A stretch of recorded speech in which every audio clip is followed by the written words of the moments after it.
Je suis Christian Barani, je suis cinéaste et je travaille de manière générale sur la question des vaincus. Voilà. Et je suis Emmanuel Adely, je suis écrivain et je travaille avec Christian depuis quelques films. Et on est parti sur ce projet sur Chandigarh à cause justement de la personnalité très discrète de Pierre Jeanneret qui est mal connu, méconnu, voire inconnu. Alors Christian, est-ce que vous pouvez nous raconter un peu justement revenir à la genèse du projet? Oui, le point de départ en fait c'est une exposition, c'est 3 commissaires, Rémi Papillot, Thierry Mandoul et Enrico Chapelle, qui sont des enseignants architectes, qui avaient comme projet de faire une exposition à la Cité de l'Architecture et du Patrimoine sur Chandigarh.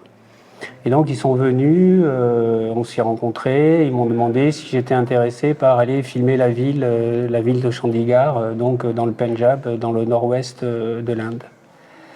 Et voilà, donc très rapidement, évidemment, j'étais intéressé par ce travail. On a travaillé pendant 2 ans sur ce projet-là.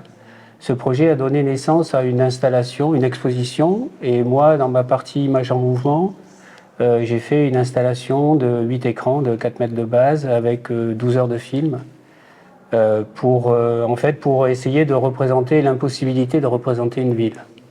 Et que chaque personne qui est entrée dans l'exposition allait avoir sa propre relation à la ville, tant qu'à la durée ou à la position qu'elle décidait de mettre en place face aux écrans. Donc il y avait ce désir de représenter l'impossibilité de représenter une ville et en même temps de laisser la liberté aux gens de découvrir par soi-même. Et c'est durant ce projet que en fait, j'ai vraiment découvert Pierre Jeanneret, l'homme, son investissement, son engagement politique, et sa personnalité. Et très rapidement, je me suis dit, mais il faut faire quelque chose sur cet homme, parce que c'est un oublié de l'histoire de l'architecture, ce qui me paraît complètement fou, parce qu'il a fondé avec Le Corbusier l'atelier de Sèvres, ils ont travaillé ensemble, il dessinait tous les détails et suivait les chantiers de tous les bâtiments du Corbusier, il a même dessiné une grande partie des bâtiments, et en fait, rien n'existait sur lui, personne ne s'était intéressé à lui. Et ça, c'est le point de départ. Voilà. Et donc, j'en ai parlé à Luc Joulet et à Bruno Jourdan d'Images de Ville, comme ça, au coin d'un café à Marseille, et il m'a dit, mais nous, on veut bien t'accompagner. Voilà. Donc, le processus a démarré comme ça. Et une fois que ça s'est commencé à s'enclencher, comme nous travaillons régulièrement ensemble avec Emmanuel, l'idée évidemment d'écrire une biographie, c'est évidemment imposé.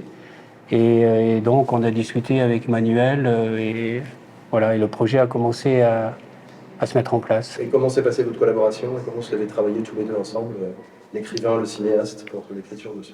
D'abord, on est parti à Chandigarh ensemble. C'était important que je connaisse la ville, puisque toi, tu la connaissais vraiment bien, et voir si je pouvais ressentir quelque chose. Parce que l'idée de la biographie de Jeanneret, c'était sur simplement les 15 ans qu'il a vécu là-bas, pas la biographie totale de... Ça aurait été absolument impossible parce qu'il est tellement discret qu'on a très peu de sources sur ce qu'il a vécu. Donc de limiter ça véritablement, puisque par ailleurs c'était sur Chandigarh aussi, de limiter ça sur cette période-là, et donc de voir ce que la ville me faisait aussi en arrivant, pour essayer aussi de ressentir ce qu'il avait pu, lui, vivre en arrivant en Inde, parce qu'on est arrivé, ce qui était intéressant, c'est qu'il y est arrivé à 55 ans, et j'y suis arrivé à 55 ans. Je voulais voir, il y avait des choses comme ça qui étaient intéressantes. D'arriver à Delhi, il n'était jamais allé en Inde, moi non plus. D'arriver dans un pays totalement étranger, sans parler l'indien, bon, moi non plus, sans parler l'anglais, moi un peu mieux, enfin, et de me sentir totalement perdu dans cet univers-là. Donc c'était de tester ça pour voir si j'étais capable de me mettre dans cette vie-là de Jeanneret. Et l'expérience a été très belle. Et après, on s'est retrouvés à une résidence où j'étais d'écriture pour mettre en place l'écriture du... On a travaillé assez indépendamment. Christian avait les images. La structure était évidente. C'était une structure chronologique sur les 15 ans de la construction de Chandigarh. Et donc, j'avançais sur le texte et on voyait au fur et à mesure si ça pouvait correspondre à la fois à ce qu'on voulait, à la fois à la vie de Jeanne Ray, en se basant toujours sur des documents précis, tels la correspondance Jeanne Ray-Le Corbusier, et surtout les cartes postales, enfin pas cartes postales, les photographies qu'il faisait très régulièrement, noir et blanc, derrière lesquelles il écrivait toujours un mot, notamment à Charlotte Perriand. Et en se basant vraiment là-dessus pour ne pas trahir ce personnage. Et après, non, juste pour compléter, et après, l'étape d'après, ça a été la relation entre l'image et le texte. Et donc, pour tester cette relation entre l'image et le texte et à chaque fois modifier les choses, on a fait une série de lectures performance où on a tourné en France dans une dizaine de lieux, dans des cinémas, dans des centres d'art, dans des écoles d'art, des écoles d'architecture, des choses comme ça. Et Emmanuel lisait le texte. Et moi, je mixais en temps réel des images et des sons. Et au fur et à mesure, cette imbrication a commencé à se tisser, en fait. Et le texte modifié par rapport aux séquences qui étaient projetées et vice-versa. Et donc, cette relation s'est construite sur cette base-là. Bien qu'après, dans le film, on n'a quasiment pas utilisé des images projetées. Mais voilà, on a vraiment tissé nos langages, on les a expérimentés. Il y a quelque chose, Christian, qui fait partie de qui traverse un peu votre cinéma, c'est la question de la dérive urbaine, en fait. L'ADN un peu de votre travail, c'est cette idée de dérive urbaine qu'on retrouve dans le film Pierre Jeanne Ray. Est-ce que vous pouvez nous dire un petit peu ce courant, si on peut l'appeler comme ça, en quoi il consiste et pourquoi vous vous inscrivez dans ce courant-là? Oui, le point de départ, c'est dans les années 60, c'est Guy Debord et plein d'autres jeunes artistes. Ils ont 20, 24 ans en moyenne, ils sont très jeunes. Et ils font un constat qui me paraît extrêmement intéressant, c'est que la circulation dans la ville devient de plus en plus capitaliste, dans le sens où elle devient de plus en plus efficace. C'est-à-dire qu'on commence à mettre en place les réseaux d'efficacité que sont le métro, le bus, c'est-à-dire qu'on doit aller le plus rapidement possible d'un point à un autre. Et ce système d'efficacité, en fait, empêche de découvrir la ville et empêche de découvrir la poésie que peut représenter une ville. Donc pour contredire et pour s'opposer à cette notion d'efficacité, ils ont mis en place la dérive, c'est-à-dire qu'on part d'un point, on ne sait pas du tout où on va, et on met en place ce qu'on appelle la psychogéographie, c'est-à-dire qu'on se déplace en fonction de notre inconscient, la psyché, et de la géographie, c'est-à-dire si ça monte, si ça descend, si on est fatigué, ben on va descendre, si on n'est pas, on monte. Enfin, voilà. Et donc, eux travaillaient donc cette psychogéographie, cette dérive, aussi pour faire la fête, pour aller boire des coups, etc. Ce qui était très festif, en fait. Mais moi, je prends de cette expérience à la fois la critique, mais surtout ce désir de travailler avec l'inconscient et de se perdre. Parce que j'écris jamais de scénario, et ce qui m'intéresse, c'est l'émergence, la surprise, la tension. Et la marche me permet comme je marche beaucoup, c'est pas de la déambulation, c'est vraiment presque physique. On marche 15-20 km par jour dans un très bon rythme, ce qui me permet d'entrer dans un état de conscience différé et qui permet de révéler plus la part de l'inconscient au conscient. Et donc cette première représentation du réel, ces pré-représentations qu'on peut avoir avant d'aller filmer, en fait disparaissent totalement. Et c'est ça qui m'intéresse. Et tout mon travail est de capter juste ce qui surgit et qui fait écho à un savoir que j'oublie, en fait. C'est ça la contradiction, c'est qu'à la fois je travaille énormément sur les sujets, mais quand je tourne, j'oublie tout ça. Enfin, c'est pas au premier plan. Voilà. Est-ce qu'on peut considérer votre film comme un film de réhabilitation? Pour le réhabiliter, il aurait fallu que déjà il soit connu.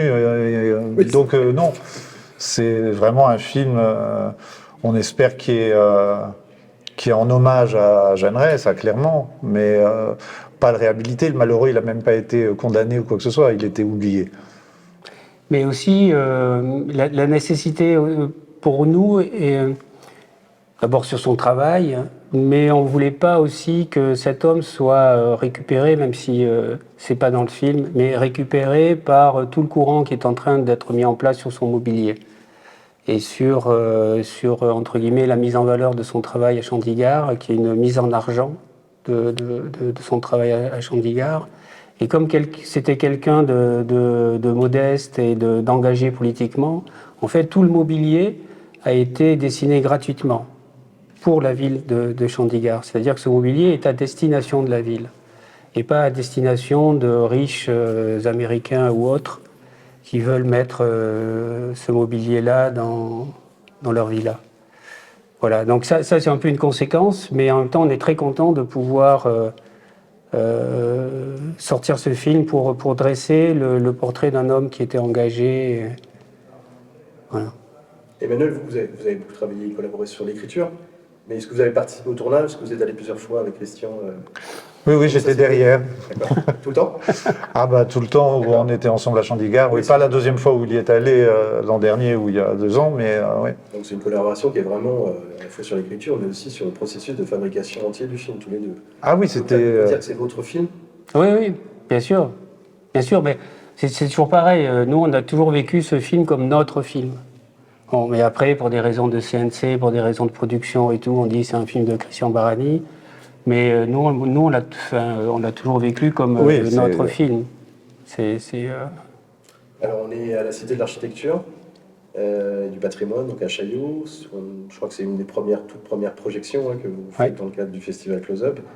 Est-ce que ça a une saveur particulière pour vous, Christian, et vous, Emmanuel, de présenter ce film ici, dans cette salle qui est l'ancienne salle de la Cinémathèque française d'Henri Langlois, et aujourd'hui le temple de l'architecture? Est-ce que ça a une teneur particulière?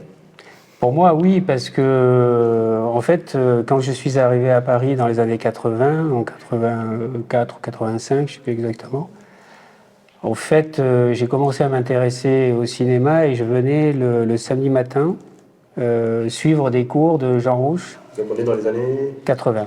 Milieu des années 80. C'était entrée gratuite le samedi matin. Et il projetait, on ne savait pas quel film allait être projeté. Et les spectateurs qui étaient dans la salle pouvaient aussi présenter des films. C'est-à-dire qu'il suffisait de dire à Jean Rouch moi j'ai fait un film, je voudrais le projeter. Jean Rouch disait mais bien sûr. Il prenait la pellicule et on le projetait. Donc il y avait une liberté assez étonnante qu'on a quand même un peu perdue. Et voilà, donc pour moi, c'est quand même assez émouvant cette espèce de boucle comme ça. Oui, parce qu'on en discutait dans le métro tout à l'heure et on se disait c'est quand même assez incroyable que toute personne dans n'importe quelle contrée, dans n'importe quel endroit, vit dans l'architecture.